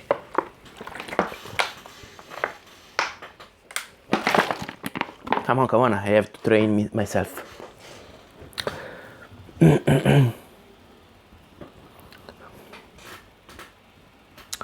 At this point, the two riders came to a lane leading northwest. Gellor steered his mount on the path, saying, "Now I think it best to give my throat a rest until we partake of some refreshment." God followed his lead, of course, and the pair rode in silence. After a short time, they arrived in a rustic little hamlet. There they supped at a local tavern, while their mounts were fed and watered. An hour later, the pair cantered on, still following the dirt road as it wound its way toward the first great towers of the Flinty Hills. Gellor had no desire to resume his narrative during their meal, because the tale was for Gord's ear alone. Once out of the hamlet, however, he further dealt with his tracing of Ivalique and their rescuer. It had not been difficult to determine the goal that was set, but the exact route was the question. Boss Daeli's minions had searched far and wide, but they missed by days locating the fleeing couple. Gellor had picked up the trail in mid-medio, using the activity of agents of the Bandit Lord to put him on the scent, as it were. There was a delay, for he had to eliminate several of these odious fellows, including the assassin who led them. This forced Gellor to spend further time avoiding those who would track him down for daring to handle so rudely the servants of Stoink. And by the time all that blew over, and Boss Daeli called the whole thing off, more than a week had passed. There was difficulty finding where Gord and Lady Ivalique had gone from one town, and Gellor had ridden all the way to Inspea before eventually discovering that the two had not journeyed all that distance with the pilgrims. Between such delays as those he had recounted, and pauses for passing various sorts of information to one group or another, Gellor said ruefully that nearly a month was frittered away before he caught up with the trail once again. The hillmen were quite impressed by Gord's fighting ability, he said parenthetically, for this wild and independent folk thought bravery and self-defense to be paramount virtues. In any event, Gellor went on, it was no task at all to determine thereafter that Gord and Ivalique had managed to get to her father's fief without further mishap. However, careful inquiries in Nurl brought no mention of Gord's name. All that was known was that the Count's daughter had mysteriously reappeared at Castle Bilimu. Finding what had become of Gord was important to him, but Gellor had to state flatly that there were more important matters to clear up first. Dunstan had been sending a stream of communication to Lexnol, its valorous prominence of Retic. This related to a proposed alliance between the Baron and the Count, and were to be sealed by nuptials between Baron Retic's son, Alain, destined to become the fourth Baron Retic bearing that name, and the Count's fair daughter, Ivalique. Haha. At this point, Gord grew grim and interjected an oath, but Gellor calmed him sufficiently to continue relating the story before long. He helped the young thief to understand that politics and ambition were the moving forces behind what had transpired. Retic is a backward place, but not so isolated as not to have its own spies and informants.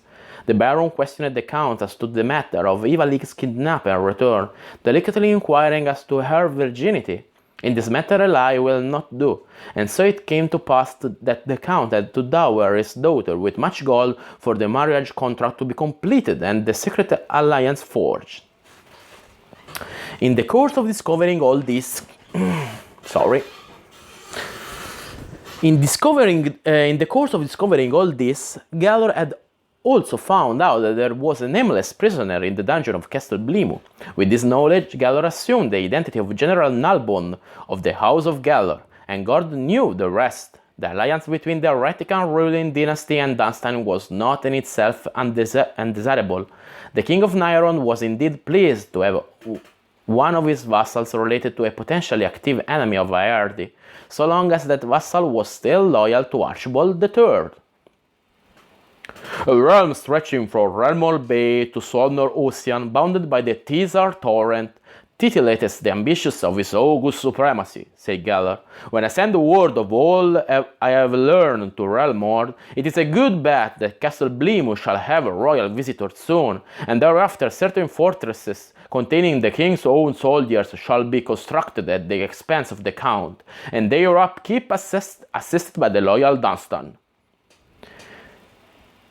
Indeed, that is a tale for which I thank you, my friend, Gord said. So my dear Ivalig is to become the Palatine Baroness of Retic, Palatine, and dwell amidst the chill and barbarous wilds of that place, while I roam freely through the warmer climes, and I am free to love whoever pleases me. As that revelation came over him, Gord had to look. Gellor joined him with fellow feelings. Yes, indeed, Gellor said brightly, and our visit south to our father's country shall be from a sovereign state to a part of the kingdom of Nairon, knowledge on through a new realm composed of Retic, Bone March, and Blimu's fair hills and dales. Where now? Asked Gord, his mood considerably brighter than it had been a couple of minutes ago. To the gnome king of these hills, and then what say you to a visit to Relmord? From there, who knows, perhaps south to Almor, or back to the Bandit Kingdoms. I have never traveled to Nairon's great capital, Gord replied with enthusiasm. It sounds like a good place to see, and then I am ready for a new place in this broad land. As they made camp for the night, Gord spoke to his friend. You are older and wiser than I, Gellor. Tell me how Ivalig could put aside laws such as we share for a liaison to a petty northern barony, albeit in an independent realm. Gord, my young friend, you are not being either realistic or fair. Would you have loved your little part even last half so much had she been not so fair of face and form? Gord was allowed a moment to ponder that, and then Gellor expanded upon the thought. Do you pledge her true and faithful love forever? Or was it harder and amor? What bright future did you paint? How would your children have been cared for? Children? Future? What talk is that? Responded Gord. We had passion and adventure, romance and excitement. That is the stuff of dalliance and brief affairs, my lad, not a basis for an enduring relationship. Think on it. Ivalig is young and beautiful, but female. She, as do all of her sex, seeks security, stability, sons and daughters. It is an old book, sorry.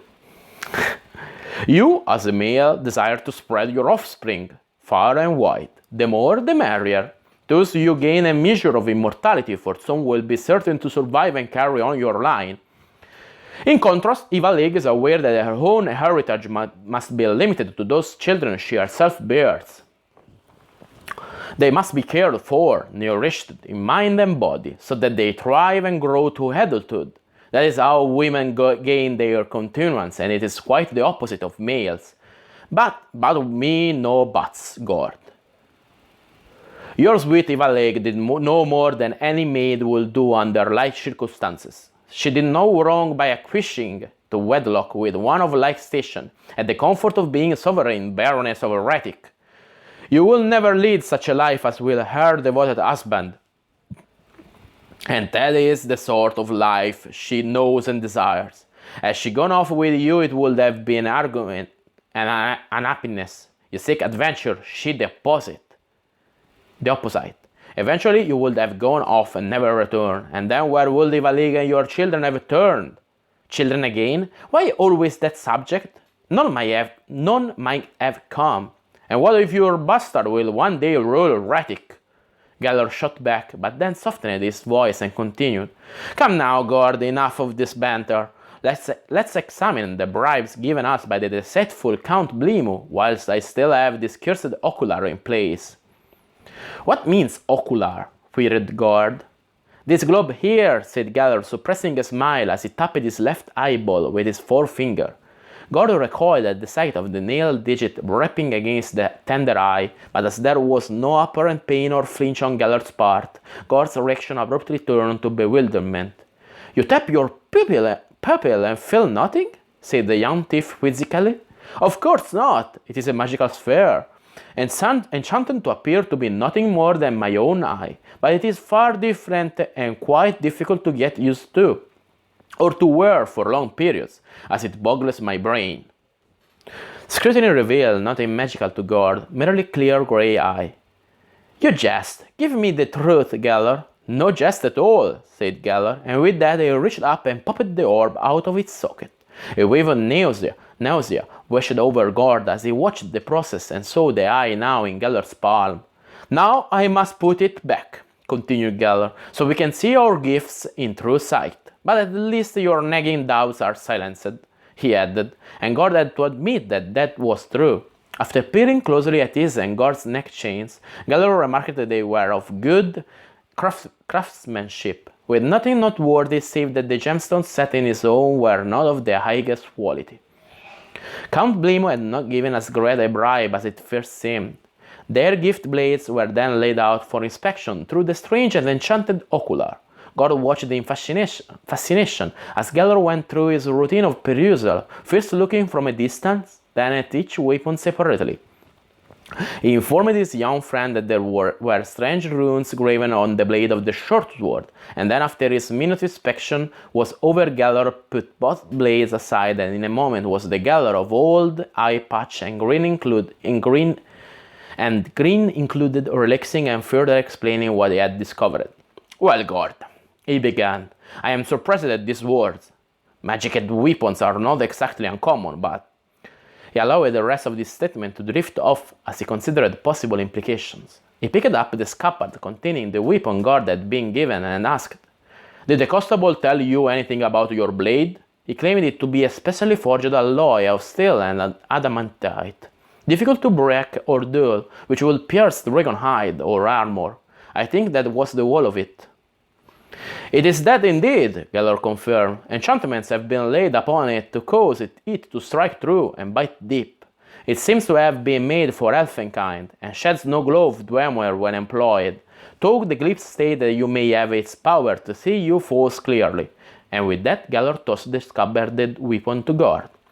Perhaps you'll be able to determine what those signs and sigils portend when the sunlight is bright enough for you to detect them, he continued. I could not make them out exactly, and the powers of the blade are unknown to me. I am puzzled where the Count got it, and why he bestowed it upon you, for it seems to be a very special weapon. Probably he failed to recognize it as anything more than a small sword with some minor magics placed upon it, speculated Gord. He and this court enchanter both? That is possible, I suppose, and it is well known that Dunstine himself greatly prefers the broadsword. Gord snapped his fingers as his memory sharpened. Sir Mellard mentioned that the blade was taken from some adversary in the fighting on the northern border, he told Gellert. Interesting, but it tells us nothing but that some mercenary bandit or humanoid scum picked it from a corpse elsewhere. Gellert commented. What of the sword given you, Gellert? Inquired Gord as he put aside his weapon for further study next day. In a bit, said Gellert through his yawn. Using the die for such intense work wearies me. Stand the first watch, Captain, while your general dozes. Several minutes later, after Gellert had settled himself for rest, he spoke again briefly. It's damn hot today. My weapon is another odd one, my friend, and I am certain as to details of its power and purpose, just as I know not all about the one you have there. One thing I discern is that it claims to be invisible when used to all save its wielder, but let us discover the truth of that claim on the morrow. He concluded sleepily. Almost immediately thereafter, Gellert began snoring. Gord strapped on his new sword, more from pride than the suspicion that he would need it, and began his sentry duty. They had made no fire, as they sought to attract no attention to themselves.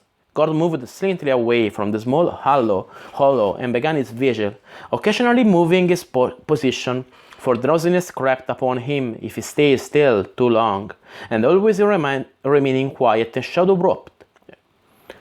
Perhaps he did those for a moment, for the next thing he knew, his sword slapped onto his hand, unbidden. Gord's eyes flew open and met the unwinking gaze of a pair of feral yellow ones watching him from not 30 feet distant. Oddly, the night seemed to have changed, for Gord could see the terror in starker relief than he had ever experienced before. In fact, Gord noted that the lupine form from which the yellow glare emanated was brighter than the bush under which it crouched. Watching him, it suddenly came upon Gord that his vision now detected heat just as if it were light. That was the seeing of many sorts of demi-humans, and he now had this ability. The sword he grasped in readiness was the answer, of course. Sorry, I have problem with my chair. Okay. And his turn. Sorry. I end. Sorry, I end. I end. Sorry. The wolf-like creature began to creep ahead almost imperceptibly, and this girl quickly drew his long dagger with his left hand. The young man's rapid unsheathing of that weapon and his tense crouch caused the watcher to flatten its partially raised form and shift itself backward. There was virtually no sound, and the beast seemed to believe itself hidden from Gord's sight. As it was, Gord could see what happened next, even though the tall grass and brush obscured much of his new visual ability. After withdrawing to a position behind the bush, the creature stood on its hind legs, and its form shifted, rapidly changing into that of a female, with short hair, unclad as far as Gord could tell from where he crouched. Just as Gord was about to slip forward and investigate this weird phenomenon, the female-like creature broke into a soft, lilting song. The low, sweet strains of this melody stole over Gord and prevented his moving. No, not prevented, he thought, analyzing its changed purpose. The song simply made him wish to stay still, so he could listen without anything interfering with his concentration. It was a most wonderful air. He could not quite understand its words, but they promised gentle love and contentment. If he could listen but a little longer, Gordon knew that he would understand the lyrics and gain something he had truly desired all his life. The singing grew no louder, but the naked singer came slowly toward him, moving silently, smiling, and now crooning to him with a voice that promised paradise. This approach caused the sword he had allowed to drop to suddenly rise without any desire on Gord's part. The blade leaped upward, tip pointing toward the naked breast, advancing upon it. The handle sending unpleasant burning through Gord's hand and along the very nerves of his arm. He tried to drop the weapon, but instead of relaxing the hold, his disobedient finger grasped it tighter, and the tingling became a sharp pain. Gord shook his head to clear the sudden rush of the sensation upon his brain, and as he did so, the sound of the singing changed. He no longer felt lulled by it. His body was not relaxed and heavy, and his mind no longer found unguessed meanings and total joy in the melody. Gord again moved into a crouch, weapon on guard before him. The naked singer ceased the melody at this, seeing that it was not having the desired effect. She was just beyond the reach of his words' thrust. Gord could see her visage clearly. It was wild-looking and beautiful, but as he looked upon it, her lips drew back into a grimace of hatred and ferocity, and small, sharp teeth were revealed by this snarl. She sprang at Gord, changing into lupine form, even as her body launched itself toward him. The sword's blade was suddenly limned with a faint silvery gleam, and Gord caught the leaping form upon the weapon's point, using it to both wound and deflect the rush of the attacker. The creature, now a huge wolf, howled with a terrible pain, rolled several times after striking the ground beside Gord, and then dashed away uttering mournful yowls. Gellor was next to him within seconds after this last had happened, his own lone sword unsheathed, but the naked steel was unnecessary. The wolf were, as Gellor called it, was certainly not likely to return this night. Nevertheless, the older man took guard duty thereafter, his magic ocular back in place, while Gord slept in an easy sleep. End of chapter 23. And we end here.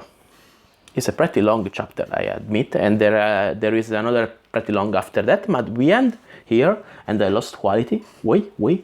Okay, good.